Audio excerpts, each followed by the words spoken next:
Svi koji kažu trener je skup, jednostavno ti ljudi nemaju veliki problem verovatno. To je jedna stvar. Znači, taj problem nije dovoljno važan da reše i zbog toga je to nešto njima skupo. Kad neko kaže da nema vremena, to znači da nešto nije prioritet i da ne želi nešto da menja. A ako nisi strpljiv, nikad nećeš imati taj neki dugoročni put i uvek ćeš da staneš u nekom trenutku. Ti kad staneš moraš da budeš svestan da će se sve vratiti na staro. Sponzor današnjeg podcasta Maximalium.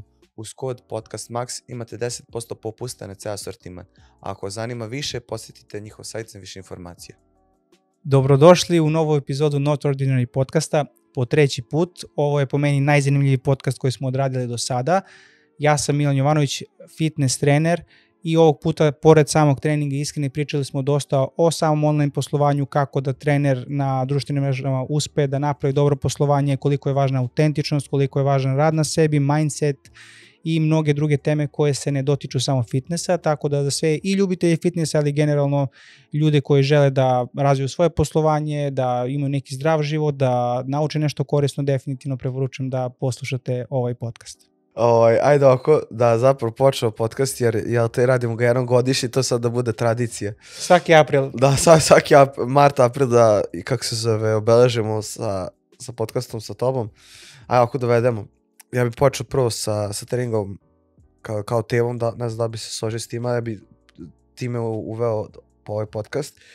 I prva tema, odnosno pitanje za danas bi bila kako sad, na primjer, da napravimo razliku što se tiče treninga kod početnika i kod naprednih vežbača. Da li je to veći intenzitet, veći volumen, odabir vežbi, frekvencija vežbi, učestalost treninga, kako to sad bi programirao trening kod jednog i kod drugog tipa vežbača?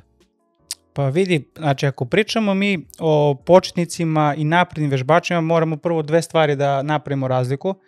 Kad početnik uđe u teretanu, njegov zadatak je zapravo da stiče veštinu. Znači on je tu došao prvenstveno do veštine. Kad kažem veština, mislim na veštinu izvođenja vežbe. Znači on je tu da nauči te neke bazične osnovne pokrete, da motorički savlada to kako treba. Tek nakon tog perioda, kad on savlada tu veštinu, dolazi ono što je stvarno takozvani trening. Znači to je taj teži deo treninga. Tako da prva stvar koju se fokusiramo u radu s ljudima, naravno da savladaju te neke osnovne pokrete. Ne mislim samo na konkretno osnovne vežbe tipa čučanj sa šipkom, mrtvo dizanje i tako dalje, već više mislim na, može to da budu razne varijacije, ali suštinski da on motorički nauči kako se nešto izvodi i da to automatizuje, pa tek onda mi možemo da pričamo o treningu za neki specifični cilj. Taj proces sticanja veštine naravno da postoji u svakom sportu, u teretani i u treningu sa opterećenjem je dosta brži. Znači on ima te neke faze, imaš tu fazu generalizacije kad ti svesno razmišljaš o tome kada guraš kukove, kako radiš određenu vežbu i tada trošiš najviše energiju mentalnu na samu vežbu da razmišljaš o tome, kako vreme prolazi i ti ponavljaš tu vežbu. Sve manje razmišljaš o samoj vežbi, kako se to radi, sve više automatizuješ pokret i onda tek možeš da se fokusiraš na sam ishod vežbe, a to su performanse. Iz tog ugla, kod početnika ono što je važno da im ne treba mnogo treninga, znači kad pričamo o samom programiranju, 3 treninga nedeljno je sasvim dovoljno za sve početnike, pa čak i napredne rekreativce da se pokrije sve što treba i ono što je važno da nisu naravno osnovne vežbe te sa šipkama obavezne, ali će tu na neki način možda lakše te motoričke veštine usvojiti i onda će kasnije mnogo lakše raditi ove vežbe za mašinama. Što se tiče samih naprednih vežbača, tu već ulazimo u samu priču specifičnosti koji je cilj samog vežbača. Da li je to cilj hipertrofije, da li je cilj snaga, da li su konkretne vežbe bitne toj osobi da napreduje na određenim vežbama i prema svemu tome programiramo trening.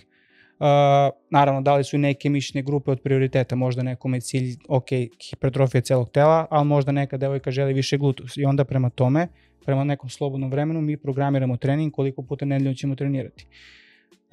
Kod samih naprednih vežbača definitivno ta specifičnost je mnogo važna, znači što specifičnije da pogodimo taj cilj koji ta osoba ima i da naravno fokus iskreno bude na tim principima, tim bazičnim principima, pre svega taj progressive i overload kao bazični princip treninga, da jednostavno se trenira dovoljno jako i da vremenom se trudimo, to jest da se trudimo da kroz kvalitetan trening kao posljedicu dobijemo da napredujemo sa opterećenjem.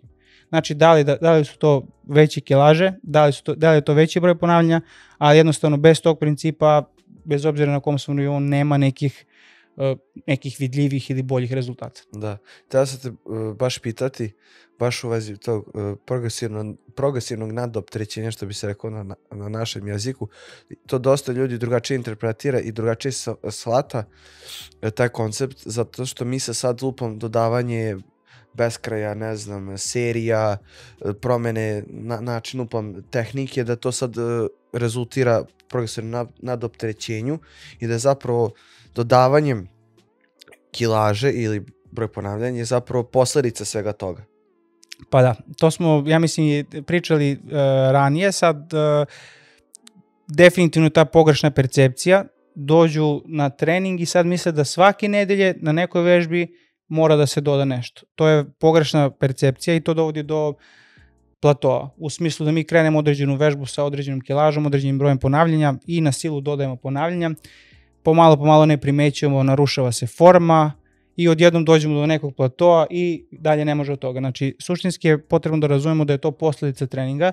Znači, mi imamo neki stres na treningu, taj stres dovodi do različitih reakcija našeg tela, odnosno adaptacije, fizioloških adaptacija, da li je to povećanje mišića, da li je to bolja koordinacija na samoj vežbi, da li je to povećanje krutosti tkiva, da li je to smanjena aktivacija mišića sa suprotne strane. Sve su to neke adaptacije koje nam kasnije kao posljedicu omogućavaju kad odemo na sljedećem treningu da to što smo ranije radili bude lakše. Znači, nije progres samo da mi dodamo broj ponavljanja. Znači, ok, dodali smo broj ponavljanja, to je progres, ali progres je također i to da isti broj ponavljanja sa istom kilažom radimo u smislu sa manjim intenzitetom, odnosno da je to sada nama manji napor i to je nama pokazatelj da smo mi u odnosu na prethodne neke treninge ili šta god smo radili napredni. Tako da progres treba da se posmatra na taj način, što smo napredni to je sporije.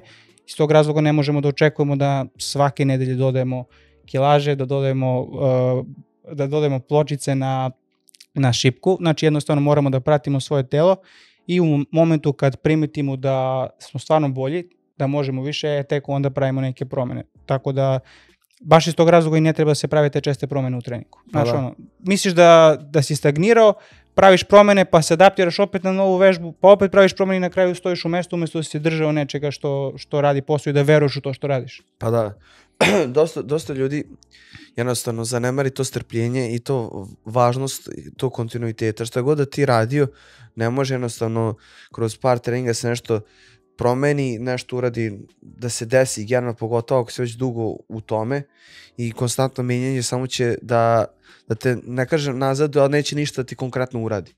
I jedan dan nećeš biti motivisan, drugi dan ćeš biti motivisan, podići ćeš ili ćeš raditi više ponavljanja, tako da ima malo i toga, a ta jednostavno važnost tog nekog strpljenja i kako se zove očekivanje, to treba da bude malo, kako se zove, više, mislim da bude generalno, kako bi se to rekao, da budu više svesni toga da ne može ništa preko noći, generalno šta god da ti radio, i da je važnost kontinuiteta i istrajnosti u tome za dugoročno gledam, ne za kratkoročno ti da povećaš s jedne plaće na drugu, nego dugoročno da napreduješ i to je važno, baš zbog toga je strpljenje podjednako važno kao i progresivno nadopterećenje.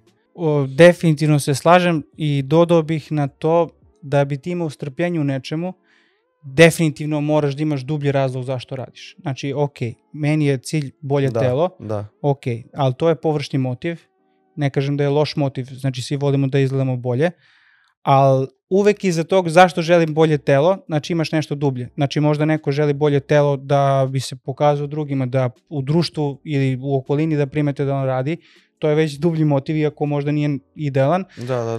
Možda je nekome dublji motiv ako je roditelj, da pokaže svoj deci kroz primer kako treba da se vodi zdrav život. Znači, kad imaš tako neki dublji motiv, ali da si svestan tog dubljeg motiva, onda možeš da imaš taj kontinuitet i strpljenje i da znaš da ništa ne dolazi preko noći, ali s druge strane, nije suština da li će doći preko noći ili ne. Neko pravi brže rezultate, neko sporije, neko radi sa trenerom pa ima jednostavno bolji pristup, lakše mu je da prati. Suštinski je da moraš da shvatiš da ti ako nisi strpljiv, nikad nećeš imati taj neki dugoročni put i uvek ćeš da staneš u nekom trenutku. Ti kad staneš moraš da budeš svestan da će se sve vratiti na staro. Pa naravno. Znači ti nemaš izbor, imaš opciju da radiš da dobiješ rezultat i imaš opciju da isto radiš, dobiješ rezultat, staneš, vratiš se na staro. Znači to je dosta bitna stavka, da moraš da budeš svestan ako si došao i želiš da si u fitnessu, da vodiš zdrav način života, ili ćeš da radiš do kraja života, ili ćeš da imaš samo te uspone i padove, dođeš, skineš kilograme, doleš mišiće, vratiš, od toga nema ništa, znaš. Ja to poredim, na primjer, sa ciljevima i generalno, kako se zove, bilo kojim željama u teretani, šta god, sa fakultetom, jer misli, to mi je najlogičniji primjer. Ja kažem, evo sad, na primjer, ako ti hoćeš neki cilj da postigneš, nećeš ti postići krajnji cilj tako što položiš samo 2 ispita, nego lupam 54, 52 ispita, koliko god već jedan fakultet da ima. I tako se to dolazi strpljenja, znači ništa ne dolazi lako i sve što dobro mora kako se da se čeka i da se radi za to.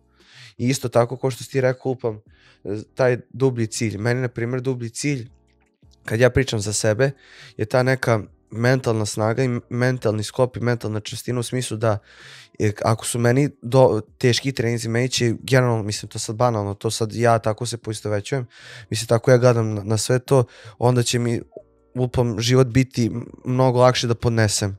Znaš, i ta malo borba sa samim sobom, ne kažem da se ja dokazujem drugima, ja se više kao dokazujem sebi, jer ako se sebi uspijem dokazati da nešto mogu, znači dižem automatski samo pouzdanje i tu čvrstinu i tu i nekakvu istrajnost da jednostavno istrpim sve to. Apsolutno se slažem, evo ja mogu da kažem iz svog ugla, meni je sam fitness, to putovanje moje, ta neka moja vizija što sam imao da se bavim bodybuildingom doprinela da ja razvijem karakter, gde sad te neke moje veštine koje sam imao tu nepokolebljivu odlučnost da radim sve po svaku cenu bez obzira koliko je teško, mi je pomoglo kasnije u mnogim aspektima života, jer sad ako ja tu odlučnost koju sam imao u fitnessu usmjerim na nešto drugo, recimo na poslovanje, ja sam siguran da moj posao može samo da cveta. Znači to može da važi za sve životne okolnosti, kakve god probleme životne da imamo, a ako kroz ishranu, trening naučimo da se borimo, da nikad ne odustajemo, onda u svim životnim aspektima ćemo sigurno da budemo bolji. I zato mnogi ljudi koji su uspešni, znači pričamo o nekim poslovima, biznisima, treniraju. Znači njima to nije samo izduvni ventil, nego i na neki način... Kao propratna stvar. Apsolutno, i takvi ljudi zapravo su disciplinovani i pokazuju na treningu i u životu da su uspešni. Tako da definitivno smatram da taj fitness, ako gledamo malo dublje, može mnogo da doprinese kvalitetu života. Znači i zdravlju, ali i generalno u svim nekim drugim sferama. A to dosta zanemaruju da jednostavno nije samo kao trening i ishrana kao deo fitnessa, nego deo fitnessa po meni je ta, ko što smo sad naveli, ta mentalna čvrstina, odlučnost, istrajnost, ne mogu sad još da nabrojim, više samopouzdanja, karakter, disciplina, sad mogu tako do sutra. Mindset ukratko. Mindset ukratko, po meni, i to bi po meni, i ne mogu kažem da je top broj 1, ali top 3, top 5, kako se zove, stvari generalno fitnessa i treniranje kao u globalu, koje dosta ljudi zanemaruju i koje bi trebalo više se posveti pažnja i da nije, kako se zove, samo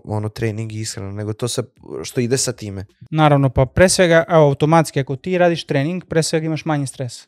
Znači to automatski. Znači pokazalo se u nauci, u studijama da trening smanjuje nivo anksioznosti, trening sa opterećenjem, naravno može i neka druga vrsta treninga.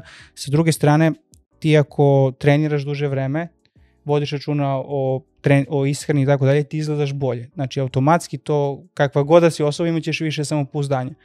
To samopouzdanje ti u životu može mnogo značiti. Znači treća stvar je energija, bolja energija. Nemaš padove i oscilaciju energije, mnogo se bolje osjećaš, pokretniji si. Znači apsolutno ne postoji stvar na koju fitness i bolja fizička forma ne mogu pozitivno da utiču. Pa apsolutno. Dotakao bi se teme volumen i intenzitet. Kako i na koji način i koliko treba nečeg smanjiti, povećati i primeniti? Škakljivo pitanje.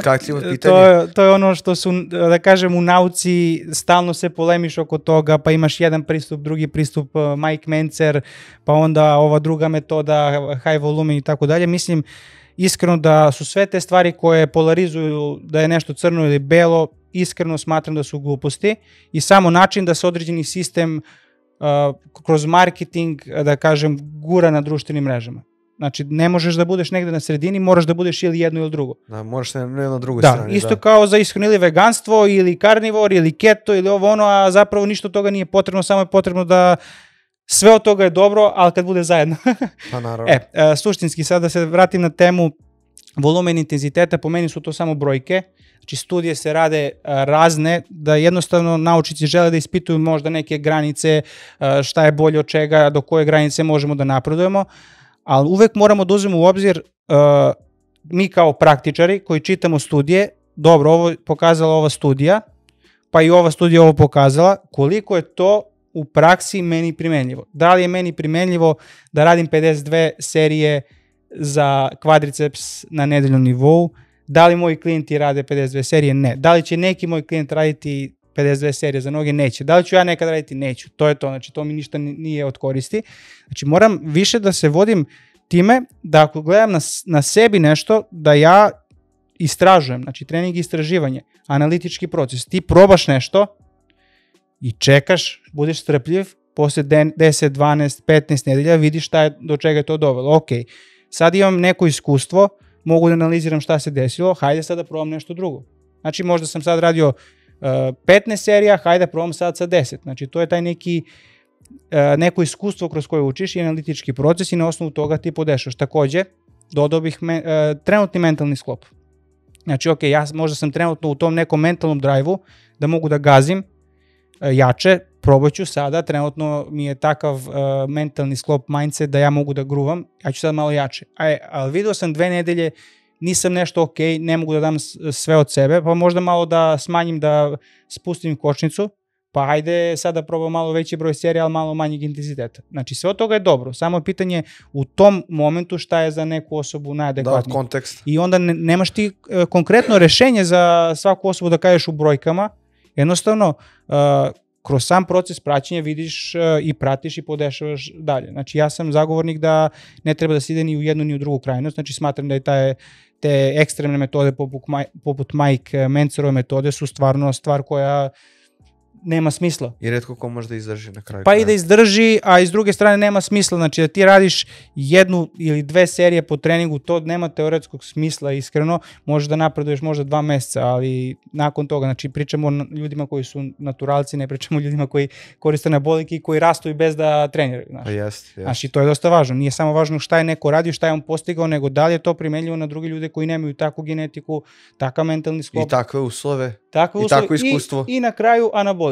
Znači, to, u sve to. Da. A sad kako, na primjer, da pravilno rasporedimo te neke periode intenzivnog treninga i odmora i kako da sprečimo pretreniranost. Opet, teško doći do pretreniranosti, a kako uopšte da to balansiramo sad kad pričamo o nekom naprednijem vežbaču koji se, ne znam, trenira 4-5 puta nedeljno, kako sad da on balansira i da postigne rezultate i da ima dobar oporavak, kako to sve da uskladi? Pa, što se tiče pretreniranosti, ja iskreno stvarno nisam upoznao čoveka koji je došao do pretreniranosti, možda je došao nekad do stagnacije, da tipa, ne znam, 2-3 meseca nema napretka, ali to je nešto drugo. Pretreniranost je medicinsko stanje, znači taj čovek pada mu performanse, par meseci mora potpuni oporavak, to je bukvalno, smatra se kao neka dijagnoza koja se može desiti možda Novaku Đokoviću koji trenira 8 sati dnevno, dajem primer. Što se tiče samog oporavka treninga naprednih vežbača, jednostavno tu je stvarno, po mom mišljenju, najbitnija stavka praćenje svog tela. Dobro. I neki lični feedback, ali na samom treningu. Znači, ne postoji periodizacija koja ima smisla, u smislu da ti znaš unapred šta će se desiti za 8 nedelja. Ne, samo moraš da pratiš u tom trenutku, to je ta neka autoregulacija, kako se ti trenutno osjećaš.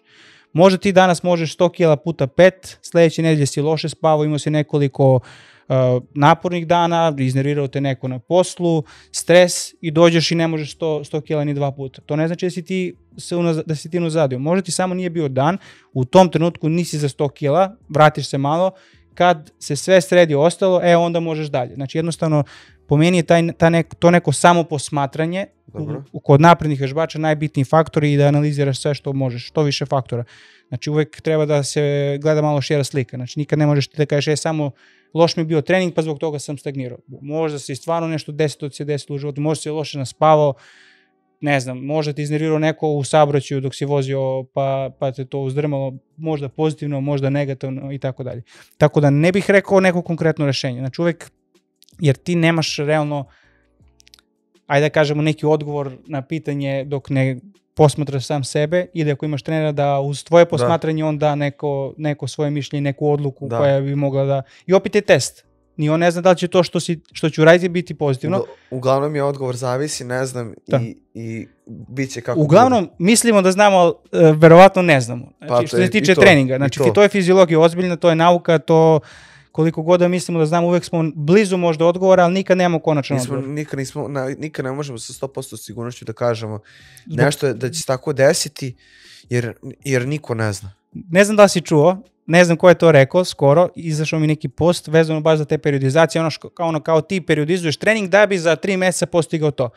Zapravo periodizacija je nastala, valjda, nisam 100% siguran u informacije, tek nakon što su u ruskim, ja mislim, školama, treninga i tako dalje, tek nakon što je izašao doping. Što znači da izgleda da je taj periodizacioni model zapravo po kontekstu dopinga, kad se šta koristi, po tome se pravi, a ne po samom treningu.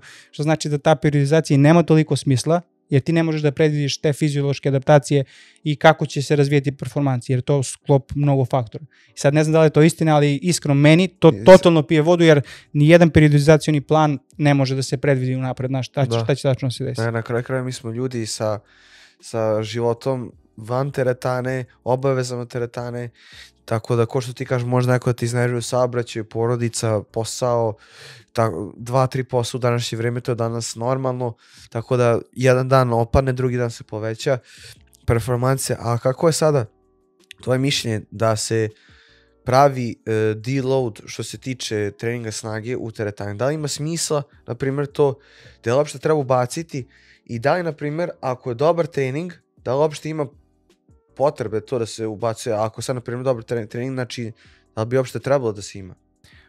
Dosta dobro pitanje. Iz prostog razloga, opet deload je deo nekog koncepta periodizacije. Da. Ok je da ti možda imaš unapred isplaniran deload, ali kako ti znaš da ćeš za 8 nedelja da dođeš do zamora da moraš baš tada da radiš deload? To je ono što smo pričali.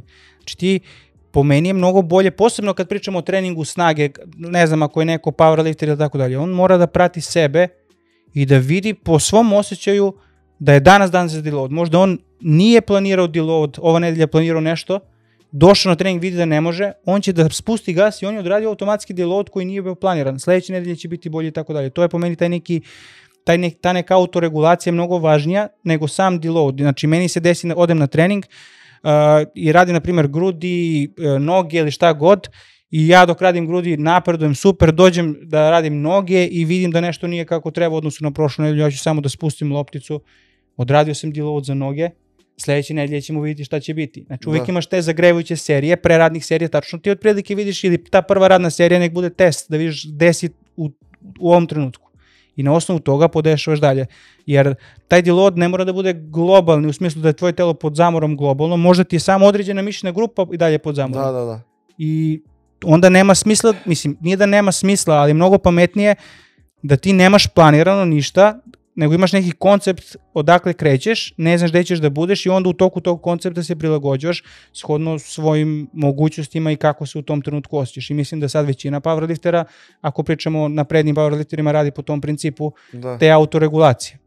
Pa tako ja na primjer radim, zato što prije sam radio famozni 4+1 blok, da ti 4 nedelje ideš jako, lupam napredaš jako iz nedelju u nedelju, da li po kilaži, da li po broj ponavljanja i ta 5. nedelja je famozna deload i imao sam napretka, a sad imam više napretka po toj autoregulaciji jer lupam, može biti da mi se desi da 6 nedelja ili 8 čak na primjer, što je jako retko 8, da jako gruvam i bukvalno ne pada performanse i onda na primjer ja ne pravim deload nego samo nego promenim rep šim, onu šemu kako su broj ponavljanja i volumena, na primjer, i kilaže. I onda samo nastavim time da gruvam. I onda bukvalno kroz duži vremenski period imam više napretka nego tako, na primjer. Pa da, zato što ti ako imaš planirani deload 4+1, tebi je svaka 5. nedelja da se ne dešava ništa. Pa da. Možda ta nedelja nije bila za deload, da ti gubiš adaptacije. Znači ti kad uzmeš to na godišnji nivou i izračunaj broj nedelja, ti imaš možda 10 nedelja godišnje da ništa ne dobiješ od... Pa to 2,5 meseca, to nije malo vremena. Nije malo vremena gde možeš da postigneš rezultat. Ovako bolje kad ideš na tom, da kažem, po toj autoregulaciji. Druga stvar, možeš malo da smanjiš serije, nije mi dan, smanjiš seriju. Ako sledeći put bude bolje, a sve ostalo je na mestu, znači da si svako uradio pravu stvar. Pa jeste, ako nisi, opet imaš iskustvo, možda sledeći put kad mi se desi nešto drugo da probam. Pa jeste, mislim, to opet treba iskustvo, treba poznavati sebe, a i druge, da znaš kako to da prepoznaš. Opet to treba iskustvo, jer ne možeš ti sad po nahođenju, sad bi malo palo, ko što ti rekao, iznervirao se vamo tamo posao, može biti samo to, a već sutradan ili na drugom treningu da bude, da skoči. Upravo. Znaš. Tako da sve to zavisi. Ja bi se dotakao teme oporavka kao jedan deo treninga koji je dosta zanemaren, kao što na primjer hidratacija, eventualno možda neka suplementacija, san i generalni unos kalorija. Ja mislim da to dosta ljudi zanemari, da ako ti unosiš adekvatan broj kalorija i mikro i makronutrijenata, da tebi oporavak je dosta dobar i naravno san kao druga propratna stvar, da onda oporavak ne bi trebao da bude toliko zanemaran, odnosno loš. Pa da, znači ako ti pratiš svoje telo na treningu, spavaš bar, ajde kažemo 7 sati dnevno u proseku, da je to kvalitetan san, da imaš neku standardnu rutinu kad ležeš, kad ustaješ, uglavnom da bude tako isto. Ako izbegavaš, na primjer, kofeinske napitke mnogo blizu, na primjer, spavanja, znači nije bitno samo koliko spavaš, nego i koliko kvalitetno spavaš. Znači tu su neke stvari koje mogu da doprinesu. Znači pre svega nije to sad da li imaš neki suplement ili ne, više te neke stvari koje remete san, znači možda plavo svetlo, previše telefona, previše ekrana, previše nekih senzacija u toku dana i kofein. Pokazalo se, na primjer, da čak i 100 mg kofeina ako popiješ, na primjer, espresso i 8 sati pre spavanja, da i to utiče na san, tako da stvarno ako ti je san prioritet, treba da se neke stvari poslože kako treba. Definitivno smatram broj 1 je san što se tiče oporavka, broj 2 je ishrana, znači ishrana je izuzetno bitna, znači nećemo sad mnogo da pričamo o tome, ali ti bez pre svega adekvatnog unosa proteina, sve to što si na treningu radio, ta proteinska sinteza koju si pokrenuo neće da se iskoristi do maksimuma.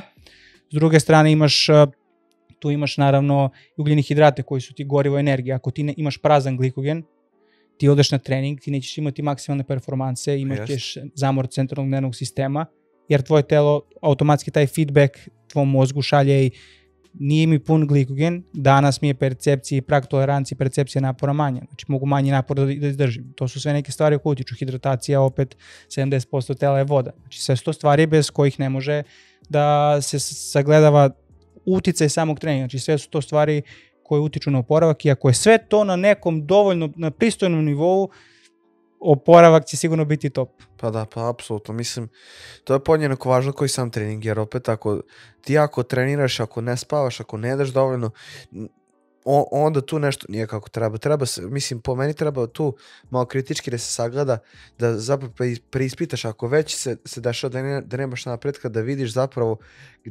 gde ti kaskaš, gde ti zapravo imaš manjka nečega. Znaš, to je tako gledam, jer treba sve da gledaš kako se zove iz trećeg lica, ne iz prvog. Tako je, znači iskreno evo mogu da kažem, po mom mišljenju je san broj 1 od svega, znači ne samo za trening, za celokupan kvalitet života, koliko si ti kognitivno sposoban, koliko imaš fokusa, koliko koncentracije, koliko motivacije, znači ti ako spavaš 5 sati dnevno, tebi jedini zadatak u životu treba da bude da nađeš način da spavaš duže.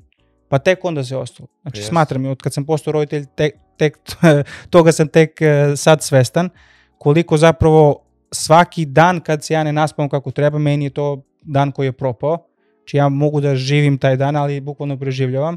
Kad se naspavam kako treba, znači sve je bolje. Imam bolje raspoloženje, nisam nervozan, bolje radim sa ljudima. Za 2 sata mnogo efikasnije odradim svoj posao. Tako da broj 1 san, pa sve ostalo nakon toga. Znači ako nemaš vremena i moraš da nađeš vremena za san, znači kako god. Da, a ja bi se dotakao, na primjer, tog fokusa.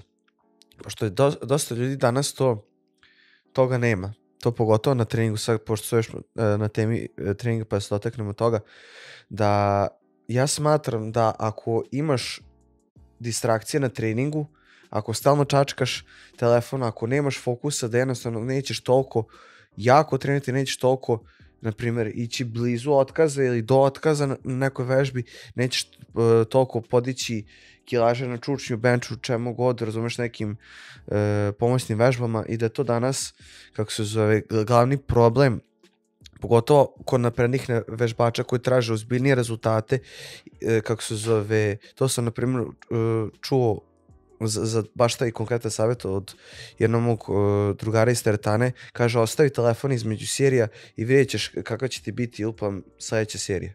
Izuzetno tačno, čak ima i studije koje pokazuju ko čačka telefon pre treninga da su performanse drastično manje, ne znam da li si čuo za tu studiju, ali ima. Nisam. To je još, mislim, sigurno ima sad mnogo studija, tako da izuzetno utiče. S druge strane, poenta je u svesti.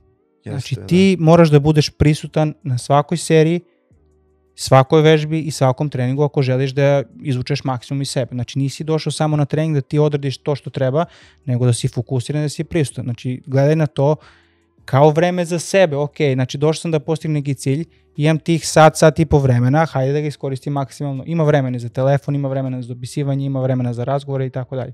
Naravno, ako pričamo o zbiljnim rezultatima. To što si rekao, možda nećemo ići blizu otkaza, ok, možda mi idemo blizu otkaza, isto, što se tiče naše percepcije, ali naša percepcija napora će biti drugačija, u smislu ta tolerancija na napor će biti manje, samim tim ćemo raditi manje. Znači, stvarno, imate sat vremena, bolje da iskoristim to na trening. Jest. S druge strane, umjesto da mi trening traje 2 sata, trajeće mi sat i po jer ću ga raditi efikasno. Pa naravno. Biću zadovoljniji jer imam bolje rezultate. Tako da, izuzetno bitno, jedino što, ajde kažemo, podržavamo, ok, ako pišeš u nekoj aplikaciji kilaže koje radiš, to je ok. To opet nije distrakcija toliko. Znači, završiš seriju, upišeš kilažu, onda se fokusiraš, imaš 2-3 minuta da ti se stabilizuješ u glavi, da znaš šta želiš od sledeće serije i definitivno da ćeš imati, pa ja verujem, bar duplo brže rezultate, iskreno. Pa kako ne, pa mislim, osjećat ćeš se produktivnije na tom treningu, barem ja to smatram, tako što imaš manje distrakcije. Isto kao multitasking sada, znaš ono kad ljudi 10 stvari završavaju isto vreme, ne može mozak da se fokusira na 10 stvari odjednom. A i to se pokazalo da zapravo to jako loše utiče na mozak. Da. Znači isto to, i kad radiš telefon sa strane, ako ti nije potrebno, mnogo ćeš brže odraditi posao, ovako ćeš gubiti vreme, znaš. Jeste. Ja bih sad, na primjer, dotakao jedne onako dobre teme, to je teme ishrane, ovako generalno zdravog načina života, da tako kažem. Ja bih se, na primjer, dotakao teme da, na primjer, ljudi kažu da nemaju vremena, opet samo da ovako okrenem, da, na primjer, nemaju vremena da spreme hranu, nemaju vremena da idu na trening, nemaju vremena, za neke zdrave navike, na primjer da legnu ranije, da unose manje kofeina i to sve, a kad pogledaju koliko imaju vremena na Instagramu, TikToku, ne bude to 1-2 sata, nego bude neka 3, 4, 5 i više sati i onda na primjer, za to imaju vreme, a za sve ostalo imaju. Evo, odmah ću da kažem svoje mišljenje. Kad neko kaže da nema vremena, to znači da nešto nije prioritet i da ne želi nešto da menja. Da. To je 100% tačno. Znači, čime god da se baviš, kakve god obaveze da imaš, ako nemaš vremena za nešto, to znači da ti to nije na listi prioriteta i da ne želiš da se posvetiš tom. I najlakše da kažeš nemaš vremena jer tražiš izgovor i najlakše da odeš do pekare, da kupiš burek, jogurt, da to jedeš, umjesto za to isto vreme da spremiš 2 obroka za ceo dan. Znači, ja potpisujem da ishrana koja je kvalitetna može da bude toliko jednostavna da ti treba maksimum 20 minuta ako želiš da se posvetiš da spremiš svoj dnevni jelovnik. Znači, bilo kakvu hranu drugu, da li je to dosta, da li je to pekara, da li je to spremanje domaćeg jela, oduzima mnogo više vremena. Jednostavno, ljudi ne žele da menjaju navike, ne žele da se posvete tome i onda naravno lako je da kažeš nemam vremena i da stvaraš, to je krivicu prebacuješ na nešto drugo, a zapravo je krivica u tebi, tvoj odgovornosti i tvojom jednostavnom angažovanju, disciplini i tako dalje. Pa i izboru generalno je lakše otići do pekare, platiti više i ništa se ne iscimati oko toga, nego platiti manje i da se iscimaš, jel te, 20, 30, 40 minuta koliko treba za jedan ceo dan, jer eto, očigledno pekare danas, eto, Pekar je najbolje posao, gde god najbolja, listato pecivo i to sve. Gde god da ideš, osjećaš miris pecija bureka. Suštinski šta je važno? Važno je da stvarno sad u današnjem vremenu bar postoje mnoge opcije za brze obroke, a da budu kvalitetne. Znači ti možeš gde god da svratiš, pa možeš da odeš do brze hrane, pa opet da naručiš belo meso, salatu i da staviš tu lepinju, opet to nije ništa strašno. Znači pola lepinje pojedeš, imaš 50-60 grama hidrata, 200 grama piletine, 50 grama proteina, staviš neku salatu i eto ti obrok. Znači opet ima opcija, ljudi ili ne znaju ili jednostavno ne žele. Znači jednostavno, pa ne, nego ukusnije ti je da jedeš gurmansku pljeskavicu nego belo meso. Pa jeste. Znaš, mislim i meni ukusnije, ali onda sam svestan, ok, ako jedem stalno gurmansku pljeskavicu, ja ću da imam 10 kila viška, a ako jedem gurmansku pljeskavicu imaću naduto svaki dan, neću imati energije i onda je meni bolji izbor da možda malo manje ukusnije jedem, ali da se osjećam top, da imam energiju, da imam fokus, da izgledam lepo, da nemam otoke po licu od navlačenja vode i tako dalje. Da, pa apsolutno. A i generalno, pre si ti morao da ideš po tu hranu, a sad, jel te, sve na Click, Glovo, Volt i ne znam koje sve dostave danas postoje, ti omogućavaju da bukvalno čak ni da se ne iscimaš za tu hranu uopšte. To je po meni isto bez veze, tako da eto na primjer čak i još i to. Pa da, s druge strane malo i užitak, treba da uživaš u tome da si sam nešto spremio za sebe, za svoje telo, za svoje zdravlje. Znaš koliko je lepo, spremio sam nešto, pa sam se malo potrudio. Osjećaš se dobro zato što si ti to napravio zbog sebe. Da, zbog sebe i svog cilja nekog i onda se mnogo bolje osjećaš generalno, znaš da si nešto uradio. Naravno, imaš Glovo, ok, na Glovu možeš da nađeš nešto kvalitetno. Evo sad imaš bar 1.000.000 restorana koji spremaju kvalitetnu hranu. Znači 1.000.000 salata sa mesom, avokadom, nekim orašasnim plodovima, nekim kvalitetnim hlebom. Čak i to je moguće, ali jednostavno nemoj samo da gledaš picu, burger, palačinku, krofnu i tako dalje. Pa naravno, ne treba to da bude navika. Mi govorimo, ok, pojesti to ponekad. Mi pojedemo to ponekad, mi smo svi ljudi, a ne treba to da bude navika, jer ako to postane navika, onda to stvarno jako loše, onda teško izaći iz to začaranog kruga te navike. To su otupljena čula što se tiče ukusa. Ja sam bio na nekoj edukaciji koja nema veze sa ishranom, ali je vezana za komunikaciju i onda sam baš čuo priču pre neki dan. Ljudi jednostavno nisu u trenutku kad jedu, znači jednostavno ne razmišljaju o hrani, jedu samo onako mehanički i onda su imali neki test da su dobili neke čokoladice, ali pre nego što jedu te čokoladice, svi su dobili po 2 čokoladice, da prvo opipaju tu ambalažu, da vide kakvog je oblika, da osjete sve, znači da se posvete toj kinestetici osjećaju, tek onda otvore pa kad žvaću polako da razmišljaju o tome kakvi su ukusi i kad su sve to probali, onda su imali izbor da pojedu ovu drugu čokoladicu sami kako žele. Niko od njih nije pojeo drugu čokoladicu, jer su se posvetili, fokusirali, njima je bilo dovoljno. Znači to je taj fokus. Znači tebi stvarno i 2 zaloga čokolade, ako ti uživaš u njoj i posjetiš se i budeš svestan, će biti dovoljno, shvatiš da ti je to dovoljno.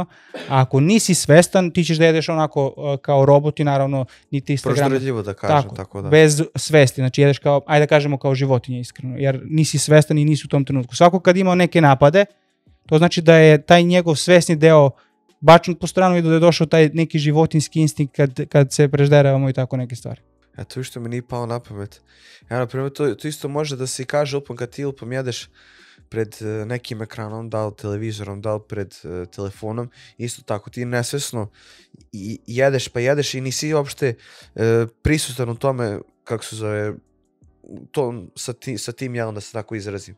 Pa da, zato dolazi, ljudi koji često rade za kompom, imaju takve gritske, sokove i tako dalje, jedu mnogo više i imaju mnogo viška kilograma, jer oni jednostavno žvaću nešto mehanički, nisu tu prisutni i ne znam, može da smaže 3 kese čipsa za par sati, a da on ne osjeća da je nešto pojeo. Jednostavno, stvarno je ta prisutnost dosta bitna. Da, viš što mi nije palo na pamet, ali ima smisla.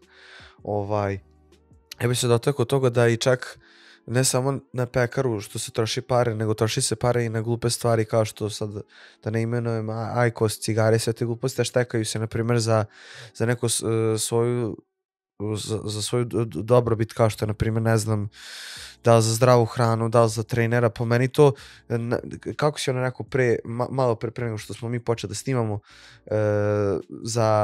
Za trošenje. Za trošenje, da. Pa vidi, svi koji kažu trener je skup, da li je to online ili personalni trener, jednostavno ti ljudi nemaju veliki problem, verovatno. To je jedna stvar. Znači, taj problem nije dovoljno važan da reše i zbog toga je to nešto njima skupo. Ali kad uzmeš u obzir da ljudi onda kupuju markiranu garderobu, idu u vikend, izlasci, piju, puše ajkos i tako dalje, troše stvari na razne gluposti. I onda bih to ja podelio ovako, znači imaš, baš dobro, vidio sam neki post i to me baš onako potaklo me i motivisalo me da znam šta želim dodatno, da sam, da kažem da sam na dobrom putu. Kaže ovako, bogati ljudi kupuju vreme, siromašni ljudi kupuju stvari, znaš fora, imaš 25.000 € u šteku, kupiš kola od 24.000, daješ poslednje pare na auto. Mudri ljudi kupuju veštine, znači oni kupuju neke veštine, ambiciozni, mudri ljudi kupuju neke veštine, nešto što će im pomoći da budu bolji u nečemu što žele. I imaš ove ljude koji su lenji, oni kupuju distrakcije, to ti je izlasci, alkohol, kladionice, kocka i tako dalje. I to je stvarno tolika istina da ja ne mogu dalje. Ono što bih za trening rekao iskreno je da je trening, ako ti plaćaš personalnog trenera, online trenera, da ti ne kupuješ samo rezultat, ti kupuješ veštinu da imaš i živiš sa boljim telom i boljim zdravljem. To je po meni, znači tako treba se posmatra, posebno ako je neko početnik. Ako je neko napredni vežbač i angažuje trenera, to znači da je on došao, on već zna dosta stvari, ali opet kupuje tu veštinu kako da prođe tu barijeru, kako da savlada tu neku prepreku dok je došao. Ali definitivno veština da imaš bolje telo i da imaš kvalitetniji i zdravi život. Pa mislim da si dovoljno rekao to na kraju, bukvalno, ako to nije dovoljno, ja stvarno ne znam, bukvalno. Treba se sad pitati u vezi online poslovanja ili ti online treniranja ljudi, kako, na primjer, da se razvije taj posao i da li se zapravo može živjeti u današnje vrijeme, 2025. u Srbiji, samo od toga? Apsolutno. Koliko god ljudi misli da je fitness industrija prevelika, da ima prevelike konkurencije, to je pogrešna percepcija i to je recept za neuspeh. Zato što svi mi treneri dajemo trening, iskreno pomožemo nekim rezultatima. Ali to nije konkurencija. Znači mi svi radimo neke slične stvari, ali smo svi različiti kao osobe. Svako od nas je individuo za sebe sa određenim vrednostima, određenim stavovima, načinom razmišljanja, ponašanja i izgleda. I ljudi kad odlučuju kome da se jave, ne odlučuju po tome samo koliko zna. Jer veruj mi, ako budeš infopult na društvenim mrežama, to je recept da nemaš mnogo klijenata. Ali moraš da budeš svoj. Ako ti budeš svoj, privući ćeš ljude kojima se ti sviđaš. Uz to naravno ako postižeš rezultat sa klijentima, ako pokazuješ to, ako deliš stvarno ono što ti jesi, definitivno apsolutno svako može da živi nadprosečno ako se bavi online treningom i ako je spreman da radi dovoljno dugo za to. Znači ljudi misle, krenu ovaj posao, to jest u početku poslovanja, to jest žele da budu treneri zato što vide nekog tamo trenera ili nekoliko njih koji dobro rade, voze besna kola, oblače se markirana skupa garderoba, ajde ja da budem trener. Znači ako ti je to primarni motiv za posao, nema ništa od uspeha. Znači ti ako nisi spreman da stekneš tu veštinu i da radiš za džabe u početku, znači čak i za džabe da radiš da bi stekao neko iskustvo, veštinu, znanje, ti nećeš kasnije biti spreman i za velike pare. Jer onda kad ti dođu velike pare, vidjet ćeš da ti nisi za to, da nisi spreman da se daš. Nisi sposoban. Nisi sposoban jednostavno, znači nije teško, samo jednostavno moraš da voliš i moraš da taj posao stvarno živiš, znači da živiš to što radiš.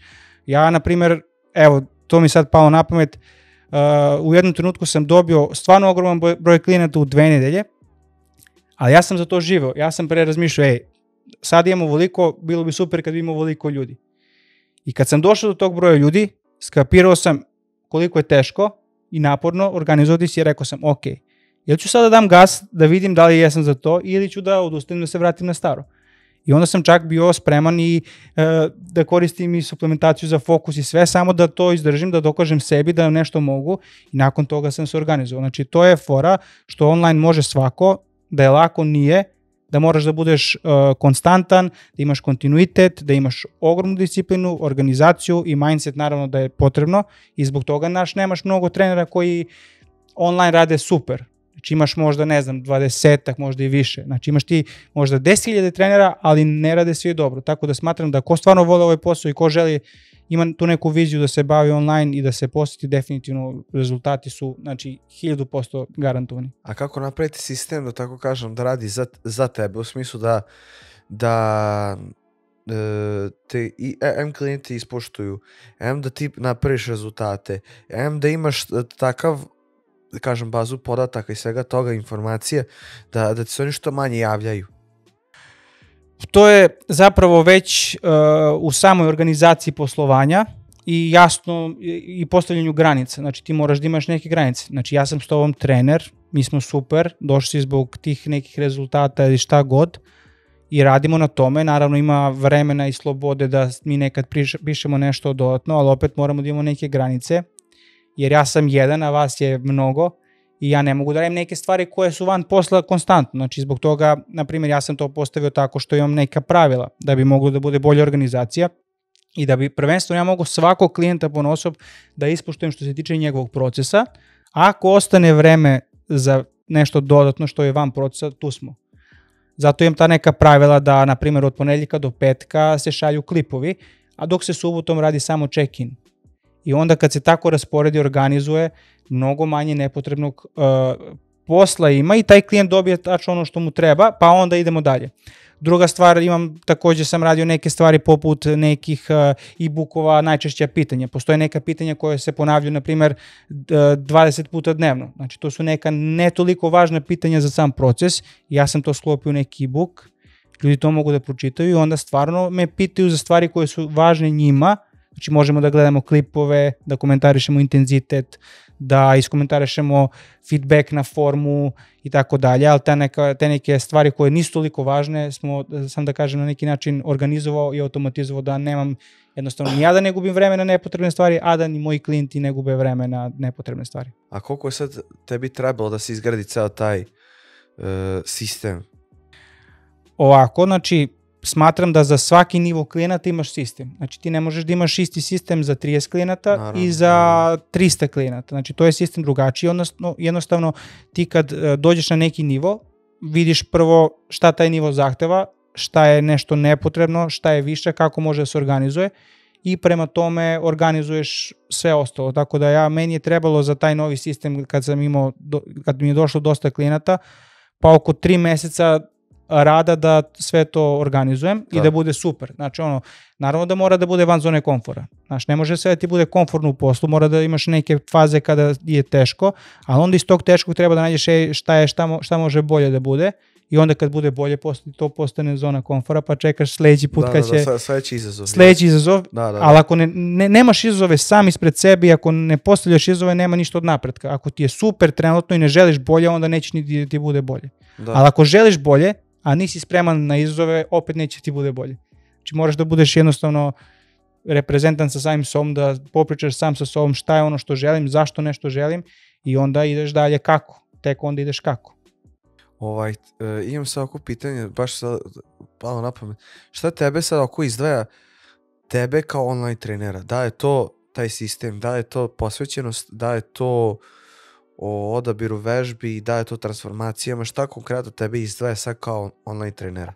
Pa iskreno, ako pričamo o tome zašto mi se ljudi javljaju, smatram da su to godine reputacije, znači ja sam tu godinama i ljudi primećuju da ja u odnosu na pre 5 godina nisam ista osoba, da ulažem u sebi, u svoje znanje, znači primetili su neku promenu, znači da je neka osoba koja konstantno napreduje, jer ljudi biraju trenere ili bilo kakve druge ljude generalno sa kojima sarađuju po tome da li se njihovo način razmišljanja i viđenje podudaraju. U smislu ako oni vide da ja napredujem, da ja ulažem u neke stvari, u smislu imam svoje mentore, ulažem u komunikaciju, ulažem u znanje, pokazujem na sebi to što radim, takvi ljudi koji imaju takav profil ličnosti i žele da konstantno rade na sebi će se meni javljati. I smatram da je definitivno takva stvar. Definitivno smatram također da kroz godine ta reputacija koju sam izgradio zbog edukacije dosta korisnog sadržaja, ali najviše klijenta sam dobio u trenucima kad sam pokazao kakav sam kao osoba. Znači, ne koliko znam, nego kakav sam kao osoba i kad su ljudi upoznali mene kroz društvene mreže i kroz sadržaj. I kad sam ja naučio da uživam u tom sadržaju. Znači, da ja uživam da snimim neki klip. Da meni užitak je ovaj klip, stvarno mi je drago što sam snimio.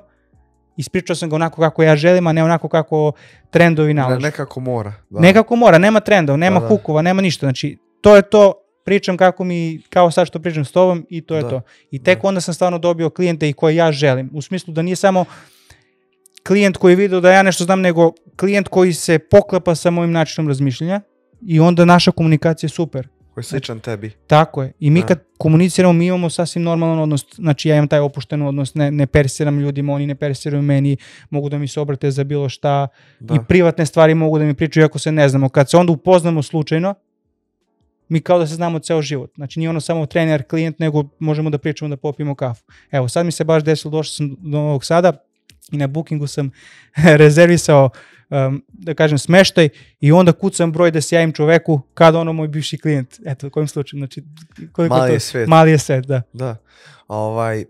A sad kad pričamo o tom uspehu, da li na Instagramu i TikToku, nebitno, da li je po tebi bitan kvalitet ili kvantitet klipova, pošto sam si rekao, ako želiš da budeš uspešan u online treninzima i biznisu, kao trener trebaš da imaš malo više sadržaja na njemu. Pa kakav je to sad tačno sadržaj? Da li je to više kvalitetan ili kvantitativan? Definitivno je doba kad je pažnje sve manje. Znači, ljudi koji listaju društvene mreže, nemaju pažnju, scrollaju.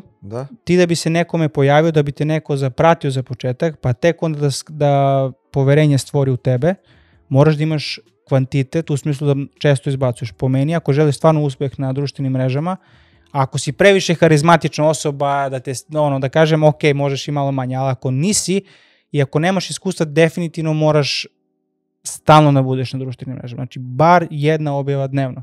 Jer taj čovek možda i želi da vidi tebe, ali mu se ti nisi pokazao. Da. Ako si ti danas izbacio objavu, on nije bio tu u tom trenutku, on neće vidjeti. Pa čak i 2-3 puta dnevno možda nekad potrebno da izbacuješ. Možda taj čovjek nije bio danas u 11 sati, a možda će da bude u 17 sati kasnije. I zbog toga je neophodno da ti imaš kontinuitet pre svega, a s druge strane i kvantitet, važno je da budeš spreman na to.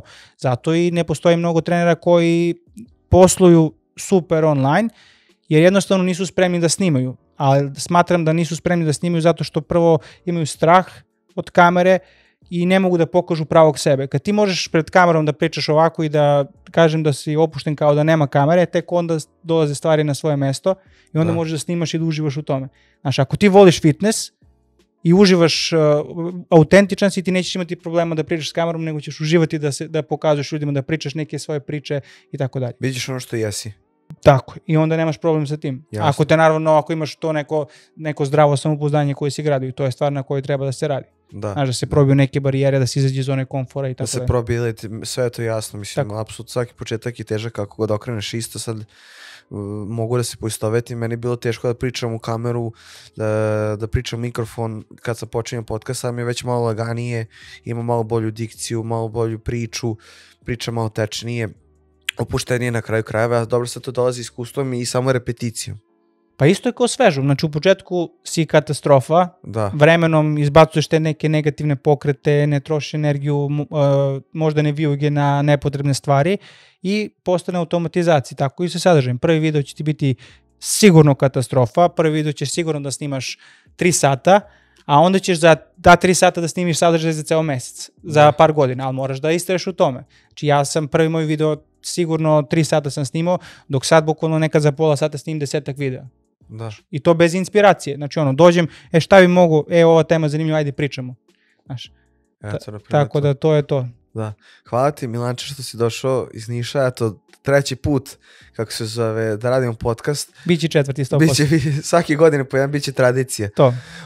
Hvala ti što si došao opet kod nas u Novi Sad, baš mi bilo ovako lepo pričati sa tobom, ovako da pričamo malo o nekim drugačijim temama, malo o biznisu, malo o treniranju, iskreni sam u tome, nadam se da se tebi svidjelo, naučili smo opet, jel te, puno i svašta novog, Ako vama svi današnji podcast, možete nas zapratiti na TikToku, Instagramu, predođite nove goste, subscribe-ite se na naš YouTube kanal do sledećeg podcasta. Vidimo se.